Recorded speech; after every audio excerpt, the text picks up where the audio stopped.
What's up, y'all? How y'all doing? Okay, we are here to talk about last night's episode of Ready to Love Potomac, Ready to Love DMV, however you want to put it. So, last night was the pool party, and even though no one got in the pool, it was still a party. Well, at least Precious was the life of the party, okay? It seemed like Precious was the only one mingling, trying to get it popping, and everyone else was a little bit standoffish, especially Laverne. But first, let's get to the new people who entered last night, which is Donovan and Christina, but she goes by Tina. Very good looking people, both of them really good looking. Donovan was on a blind date with Precious, and Tina was on a blind date with Wiley. Now, although Wiley is young, and a lot of the women see that, well, Tina is finally younger, close to his age, and he looks like he was really hoping for a chance with her. Now, however, when Tina was talking with Paul later on in the episode, she talks about how her baby daddy, her child's father, her daughter's father, I believe, I'm not sure, is an older gentleman, like 13 years her senior or somewhat. So there you have that. So that kind of may not be quite the match that we were probably hoping for Wiley. But Wiley still looks like he is very much smitten by her. There was a lot of chemistry going on between them at their date. So they got into deep conversations really, really quick. And it was a lot of sexual tension, chemistry, kind of. I think they were really vibing off of each other a little bit. And so maybe there is potential hope that Wiley may actually find somebody.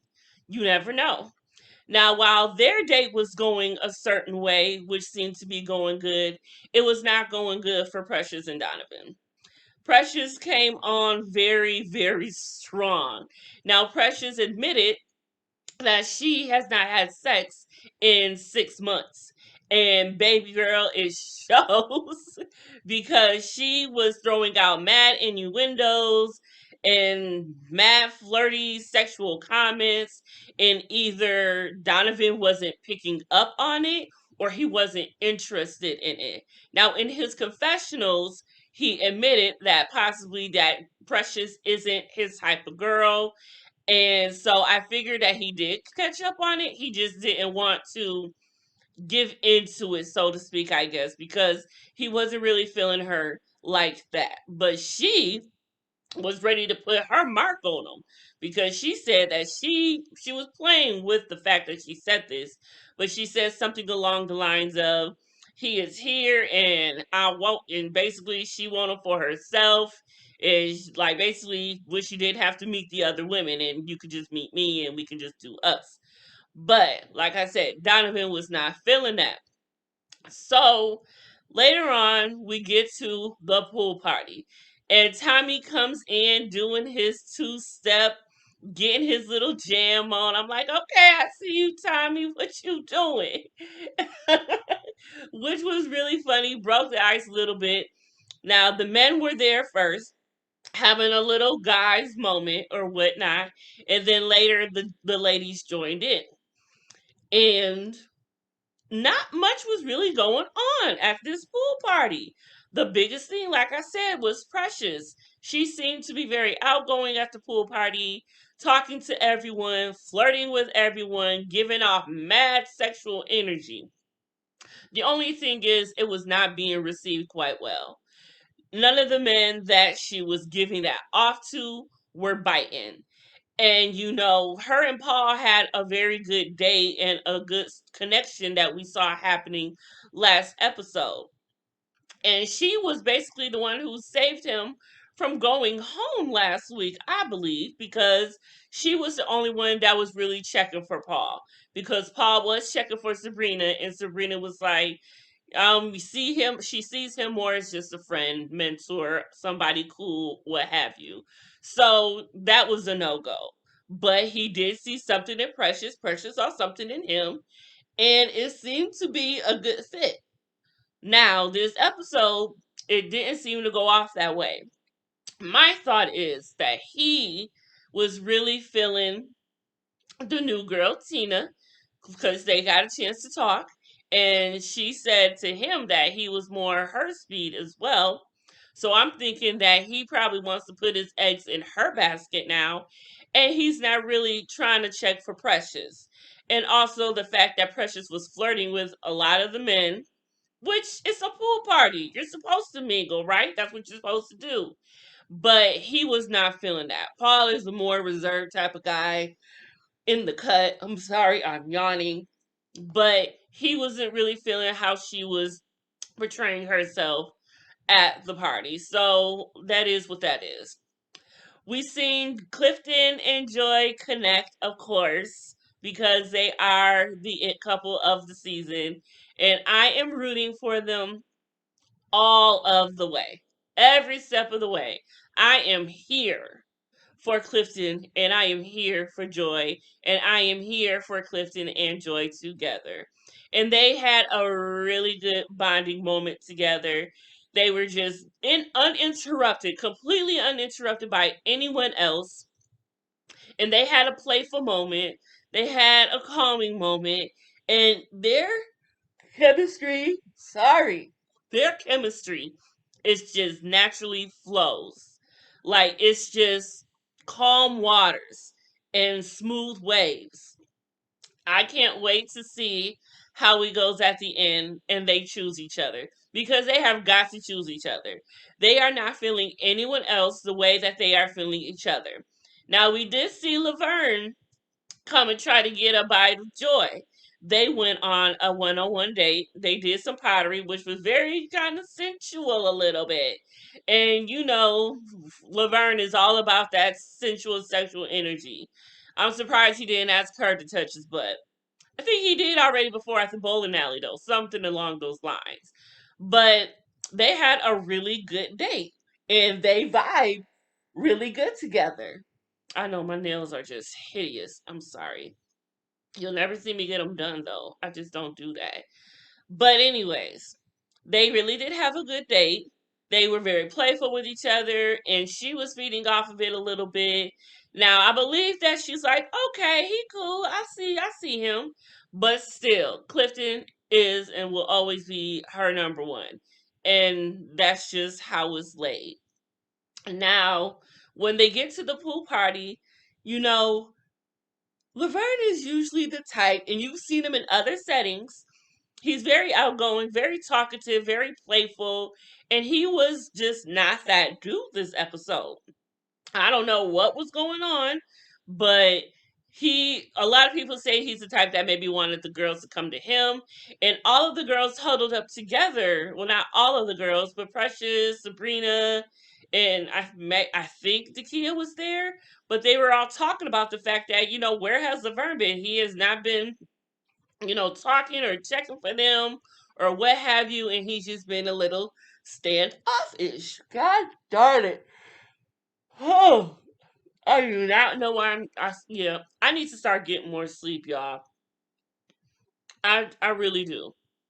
I be trying to grind hard, trying to get my numbers up on my Instagram, which I can really slow down since I finally reached my goal and I need to focus on YouTube. But anywho, it's just one of those things that something else could have been going on with Laverne.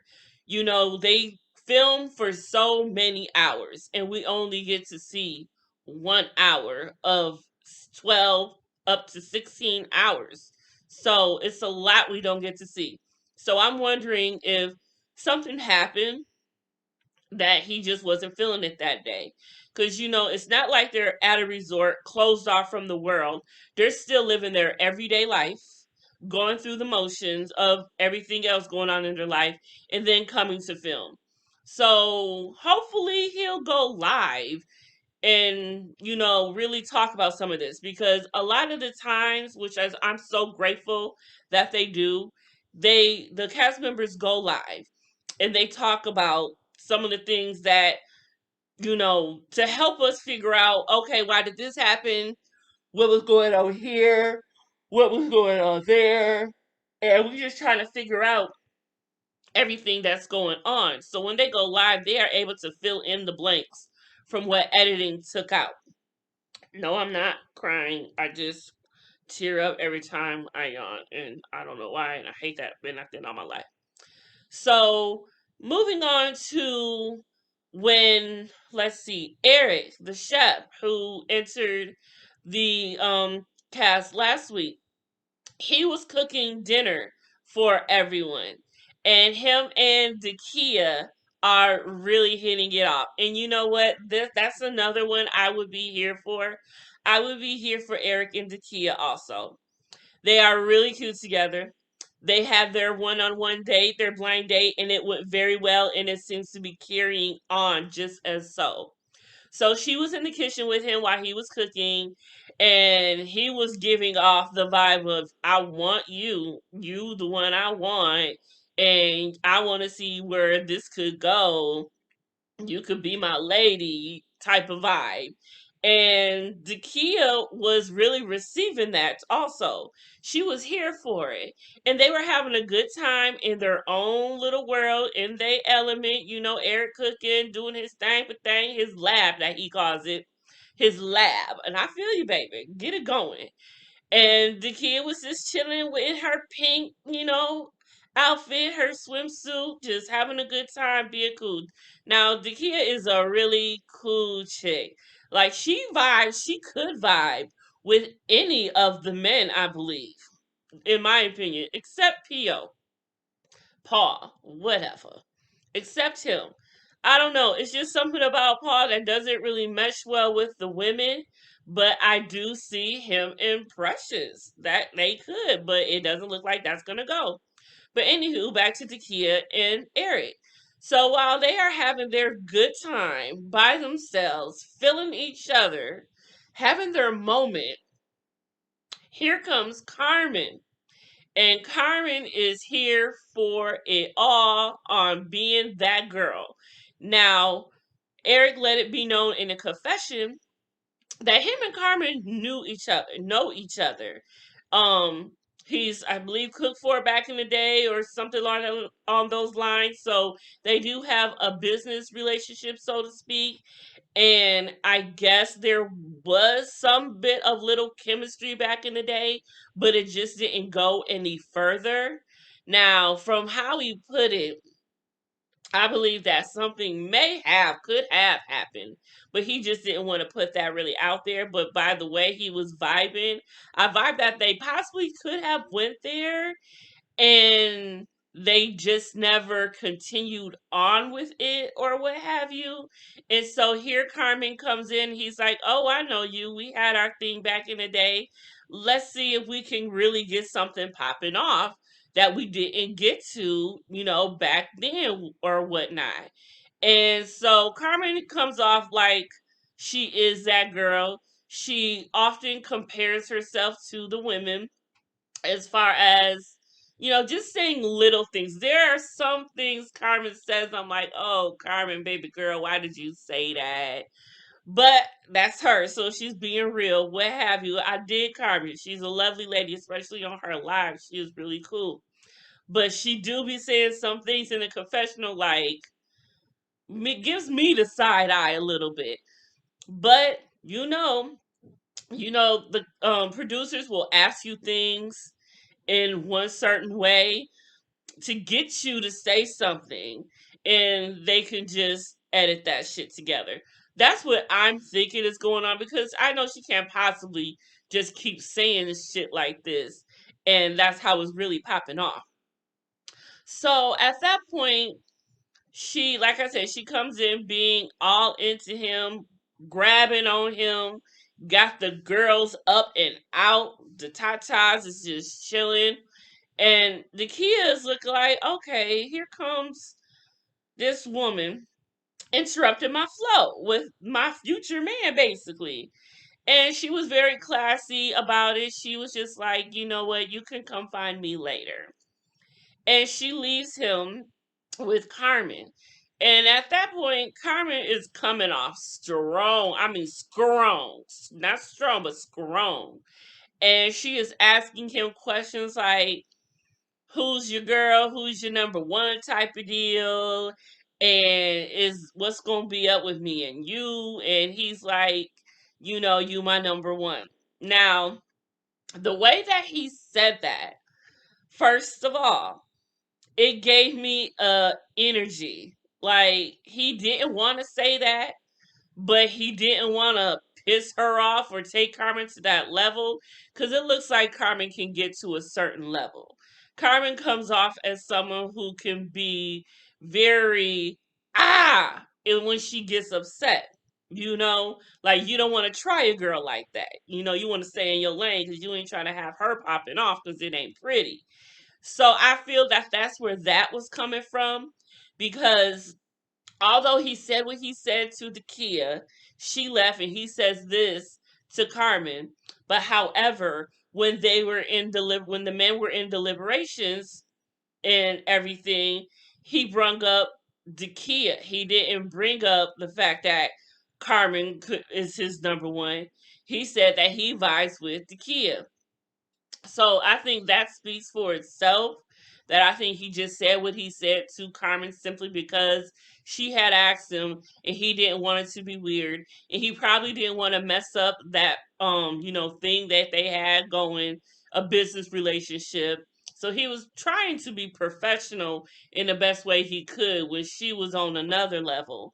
And he just had to meet that energy the best way. But I don't feel he's really checking for her like that. Because I feel like this, and this was brought up on Kamisha's panel, Ready to Love panel earlier. One of the ladies said, you know, he didn't want to mess up that business relationship with her, so he was just going with the flow. And I believe that wholeheartedly, because he was not checking for her like that when they were talking in deliberations. But also, which was a real kicker that I didn't see coming, was toward the end of the episode, was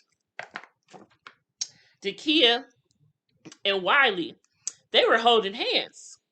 I don't know if y'all caught that. But they was holding hands, walked off somewhere. I don't know where they went, but it was a hand holding situation. I'm like, okay, where did this come to be? What's going on? So I would like to understand that more, because that was like completely went over our heads.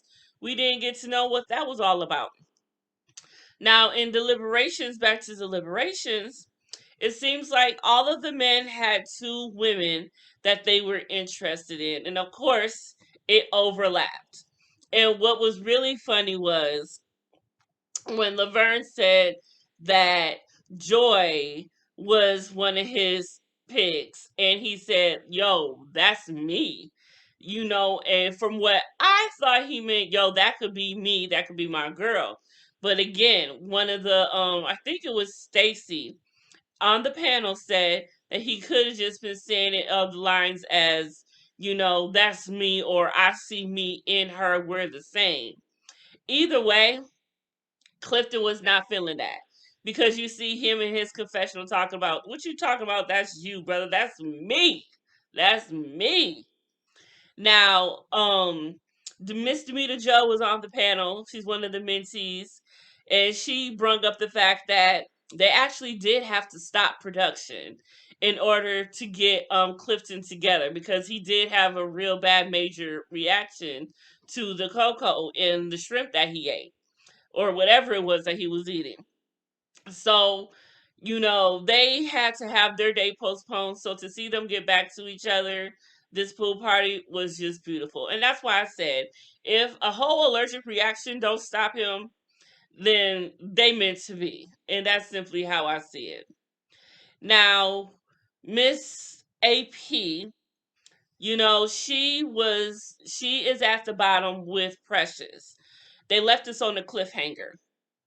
And poor Demetrius, as fine as he is damn near chocolate cake melting because he has to deliver the news on which girl has to leave, who is not ready for love.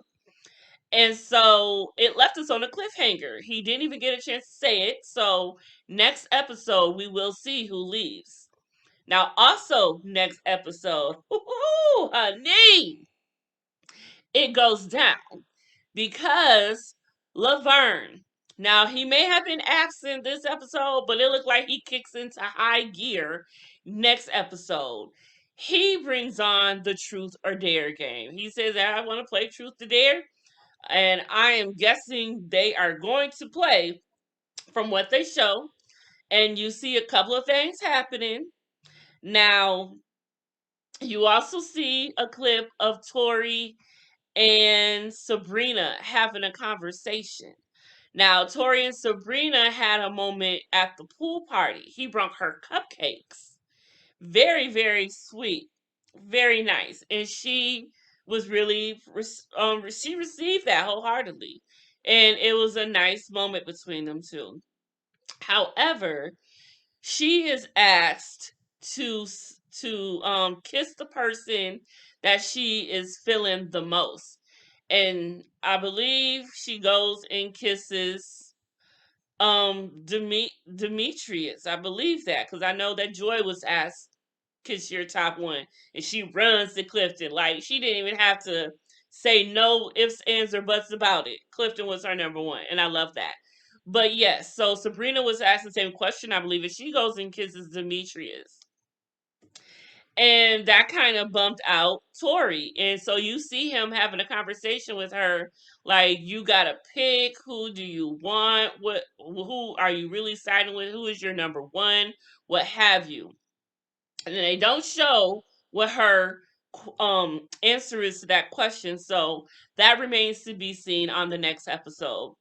Now, we also believe that this is also the episode where we see two people get in the bed together. Now, it looks like they're somewhere different than, like, they're on a overnight resort type of thing, because there is a bedroom and it looks like bunk beds. So something's really gonna happen wherever they go. It looks like an overnight thing, and two people get in the bed. I believe, I would think that this is probably the episode where there's a big blow up between one of the women and one of the men. One of the women you see yelling and screaming basically at one of the men. Don't remember who it is, but you see that when they showed, when the show first started showing what was going to happen this season. That was one of the clips that they showed. One of the girls screaming at one of the men. Not screaming, but basically with some bass in her voice at whomever. So I think this next episode is going to be drama filled. And we're not seeing a lot of connections really. I just believe that Takia is going to end up with someone, possibly Eric, but Donovan, the new one who comes into the mix, is also a good match for her, I believe. And of course, Joy and Clifton. That's a no-brainer. Now, I'm hoping Tori finds someone because Tori is my favorite. I love Tori. He is so dope. So I'm really hoping that things work out between him and Sabrina. I honestly don't think that it would last long if she did pick Demetrius. Demetrius is just now stepping up his game, trying to let her know that he likes her and whatever. And I only believe that's because he's seen how Tori is treating her and realized that, maybe I do got some competition and I ain't gonna have nobody. But you gotta step your game up, Demetrius. You have got to if you won't miss Sabrina. But like I said, I see Sabrina and Tori having a better match. Who I think Demetrius would be better with? Possibly Ace. But it looks like Ace and Laverne may be feeling each other. But I also think Ace and Tori would be good together, honestly. More than Sabrina. But hey, I digress. However they're gonna do it. So it is going to be a really, really, really good dramatic episode next week, and I am here for that. I can't wait for that. So stay tuned. We'll see who goes home because I left us on a cliffhanger, and I think that just about does it. I don't think I missed anything. Precious doing her thing. Let's see who didn't I mention. We mentioned AP. AP is not really vibing with anyone, I don't feel. She's already called Clifton her brother, look like her brother. She's dismissed Wiley by saying he's young and reminds her of one of her students. Possibly she's not really ready like she may think she is, or I just don't think that her guy is here. But we will see because AP and Precious are in the bottom. So one of them are going home. Demetrius has asked both of them to step forward, and then they left us on the cliffhanger. So we will see. It would be so crazy if they both went home. Wouldn't it? Ooh, I didn't think about that. That would be crazy. That would. Because why is Tommy having one of the men, Demetrius is doing it, do the eliminating like that in front of everyone? It's just like, ooh, I don't know about that. But whatever, what are you gonna do? But we'll find out next week, y'all. So come back and chill with me next week and we'll find out. Thank you for tuning in. Please make sure you like this video and please make sure you subscribe if you haven't already. And to become an MVP confessor, please follow me on Instagram. Y'all be good, and I'll see y'all later. Bye.